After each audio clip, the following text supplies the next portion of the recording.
A Whistleblower's Plea, Unpacking the 10 Sins of Governance in China. In a powerful and poignant video that recently surfaced, a Chinese man bravely stepped forward to level a legal complaint against the central government of the People's Republic of China, meticulously outlining what he termed its 10 sins. This isn't a dry legal brief. It's a deeply personal narrative, reflecting widespread frustrations and a stark challenge to the existing order. His first contention zeroes in on the very foundation of governance, the rule of law. He argues that laws, being human constructs, should serve people, not the other way around. He cites instances like the perceived leniency in adultery laws and the controversial minor protection law, which he believes inadvertently shields juvenile offenders, as seen in the tragic Handan murder case. He suggests a jury system, common in other nations, might prevent wrongful convictions like the 1996 Huhil II case in Inner Mongolia. Moving beyond legal philosophy, the man scrutinizes economic policies. He dismisses GDP growth reports as mere window dressing, arguing they don't necessarily equate to national strength or citizen happiness, and may even lead to increased hardship. He criticizes the government's lending practices, questioning why vast sums are loaned to struggling conglomerates like Evergrande and local governments, rather than directly distributed to the populace.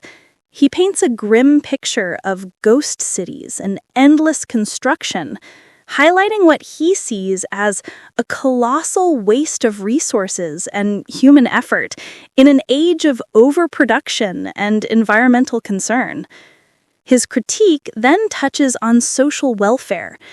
The opaque and seemingly unfair pension system comes under fire, with disparities where some retirees receive substantial sums while others barely subsist, a system he believes disproportionately benefits civil servants and high-ranking officials at the expense of everyday workers and farmers. He also points to a perceived governmental apathy towards labor laws, where long hours, poor conditions, and easy dismissals are rampant, with little recourse for exploited workers. Food safety, too, features prominently.